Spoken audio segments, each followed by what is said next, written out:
This podcast is powered by the pros at Paschal Air Plumbing and Electric. Arkansas owned, Arkansas operated. GoPaschal.com. Brett Dolan is here today, a day that Arkansas plays in the SEC men's basketball tournament. Maybe they will be tomorrow, as Arkansas also plays baseball and softball this weekend and a whole lot going on. Brett, always appreciate your time on Halftime. How you doing today?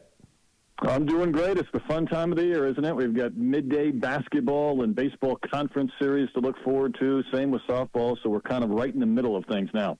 Yeah. Yesterday was it was an entertaining game. You know, must say it was a great college basketball game. Great atmosphere and everything. I thought Chuck made a really good point this morning when he was on the Morning Rush that if that was a regular season game, he would have had a lot of negative things to say afterwards and would maybe not have focused on the win and the positive, worrying about the next opponent and getting ready for him. Tournament play is a totally different thing. Survive in advance, get your feet up, prepare for the next opponent. You just got to win. And that they did. And I will say, though, it felt like, you know, this year following this basketball team, and maybe it's the fan base, maybe it's the people that cover the games, and maybe it's all of us, that at times when they don't play well or they don't win, we think, my goodness, they'll never win again. And then they win one game and everybody's like, they're back. And rarely is it either one of those two extremes, but we felt those two extremes last night. That first half was dreadful, 27 points. And then they score over 50 in the second half and kind of take over in overtime. And here we are. And I think you're right. Rather than kind of looking back at some of the things that didn't go right or whatever, now it's just, okay, move on. Let's play South Carolina and see if they can find a little bit of momentum, even when it's so topsy-turvy within the course of a game. Yeah, to be a totally different game today. Real quick turnaround. What do you think a couple keys, if you're Arkansas, what's a couple things you're really trying to key on early against South Carolina? Well, it's hard to go back and look at that last South Carolina game only because Arkansas didn't have its current rotation in place. And the one thing, Matt, that I like is, I won't say this is kind of how I envision this Arkansas team, but it's closer. And that is, you know, you may not play great defense, but if you're not going to really shut teams down, then really look good on offense at times and outscore teams. And that means your scorers need to score. And whether that's Mitchell, whether that's Battle, whether that's Mark, those guys need to do some damage, and they did yesterday. So, you know, you can't have the games in the middle of the year when it was Mark maybe 8 points, or Ellis wasn't there, or Battle was getting 4 or 6. That wasn't going to get it done. And it does seem like they've solidified that rotation, and they've also kind of figured out that their scorers need to score, and balls in the hands of Devo or Mark at times, and I like all of that. The question is now if they can win today at one point because they've kind of limited this rotation. Does fatigue set in, or do they find a little bit of a March run again? I kind of think you are what you are after a certain amount of time. But the hard part about saying that about this team is their rotation's different than it was a month ago or 2 months ago. So maybe this rotation might just give them a chance to kind of continue what they did in the second half yesterday, and that's outscore teams. Well, you know, the last two losses for Carolina have been to teams that have been able to hold them down defensively. LSU beat them by 1, only 63 points scored by Carolina in that game. Tennessee, they scored just 59, but that also tells me, like, if South Carolina, in a game that they beat Tennessee earlier, they only allowed 59 points. I mean, this is a team that can D up the best teams in the country when it comes to offense. You know, I think the only team that they really struggled against defensively in the league would have been, I think, Alabama, and that was back in January. But you can't have an off day from any of your shooters. I mean, no, and I think, though, that's a good point. And Arkansas, even at times where they do score points, they don't exactly light it up from a shooting percentage standpoint. What they did yesterday was get to the line. And sometimes when you think about guys like Mark or Battle and Devo to some senses and maybe Mitchell, you are going to generate some fouls. And to their credit, they made free throws, and that was probably the deciding aspect in that game yesterday. So I think if you are playing a good defensive team, especially one that's fresh when maybe you aren't, if they can get to the line again, even when they're not knocking down shots. And listen, this team will have stretches where they go 5 or 6 minutes where they are not going to shoot well. I think Muss even alluded to that with Chuck in the pregame show yesterday. He said, we're going to get threes. The question is, if we're not making them, can we have the determination not to just keep chucking them up, but to find different ways of to score if the threes aren't falling? And part of that's getting to the line. And, that's an area that this team can find a way maybe to neutralize a team that's pretty decent defensively. Brett, the Wolf just told me that Stackhouse might be leaving. He might be getting let go at Vanderbilt, that they're working on something there. Is Vanderbilt a place that you can win consistently at? And is Stackhouse the type of guy that does he get picked up? Is he going to be coaching basketball if he wants to? I think he will. You think the Ohio State coach who got fired a few weeks ago, it looks like he's going to find a job at DePaul today. So maybe it wasn't just him. Maybe it was the situation.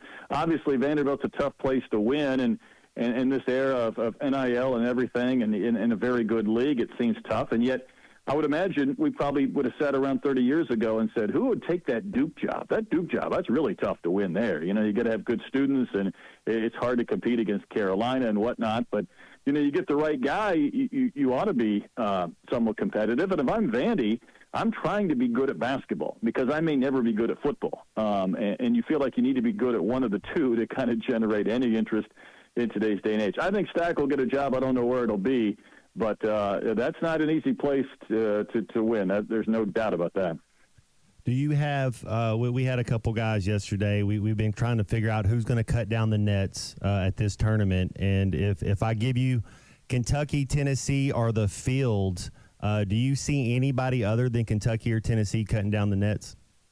Good question. I don't know if Auburn has a nice path in there. The one thing about Kentucky, and I think we've all been critical of them at times, that they did not look like a Kentucky team from 4 or 5 years ago early on in this year, but they've gotten a little bit better and stronger. I still like Tennessee. I have from the beginning. But there is a little bit of a motivation factor as well. Tennessee's pretty much got their 1 or 2 seed, maybe at worst a 2. But Kentucky still has some room to kind of generate some momentum for March. This could be a Sweet 16 team. I wouldn't probably bet against them right now, but I would not have said that 2 or 3 weeks ago. So maybe they'll be a team that can continue to do a little bit of damage and make up for a month or so in the regular season or the conference season where they just didn't play well enough. I'm assuming you're on the baseball call this weekend. All the games are on SEC Plus. Arkansas opens up SEC play against Mizzou. You get asked when you go into a weekend, can you sweep? Can you sweep? Can you sweep? And you just kind of go in and hope to get a series win. This does feel like a weekend where Arkansas can win 3. There'll be others that they can too, but this might be, for lack of a better term, the easiest of those weekends to think about it. Boy, I would agree. I think you have to want to be greedy when it comes into this weekend as far as accumulating wins, because we know this is the year, and this may be the last year because of the way the schedule will change, where you have some of the big dogs coming into your place. You've got LSU coming in later on in the year. And even when the Mississippi teams aren't elite, they're still good, and they're still tough to take 3 from. So this is a tough year when it comes to that home schedule. So when you do get a Mizzou and you get them out of the gates, it does feel like there's an opportunity to try and win 3, and we know that's tough. It might be one day where this team doesn't hit that you're scrambling to try and win a game, but it would be nice on Monday if we're talking about winning 3 games in a row. The weird part, Phil, it does feel like this offense is getting a little bit better and getting a little closer to where they want to be and maybe a more solidified lineup. But I don't know about you. How many times have I said this year Arkansas has 9 runs on 6 hits, or Arkansas has been out hit by 4, but they lead by 2? I don't know if that's a perfect recipe in conference play to keep getting out hit unless you can keep generating the walks and the base runners, but they're getting closer offensively. It would be nice not just to sweep a series, but to be really kind of clicking going into the middle of next week or into conference play with an offense that's a little more of what we might have expected. Yeah, I think Mizzou throws a few more strikes than what we've seen from some of the recent teams. But getting Stovall back is huge for this team for 2 reasons. One, he's an anchor in the lineup, although I thought it was interesting that Dave had him batting leadoff on Tuesday. I think that might say something about the lack of another leadoff batter, because I think you'd like to hit him second, but they don't have a righty right now. I think that they trust to hit at the top of the batting order. And then at second base, there's no doubt, he's the best second baseman on the team, and they really need his glove at second base. Yes, and I would agree to both. I think he looked much better than I thought he might after not facing live pitching much. I thought there might be more rust, and maybe on a swing here or there you might have seen it, but for the most part, it felt like his time away was not a month plus. And that was encouraging to me because you want Peyton to be successful, and this is his last year as a Razorback. You also need him in this lineup, whether it's first or second, need him at second base. You know, DVH was going to do a presser at noon, and he wasn't on by the time I jumped on with you guys. I was curious if he was going to be asked whether or not he was just going to play Stovall at second base every game, or whether he might have him DH one out of every three just to kind of allow him to continue to heal.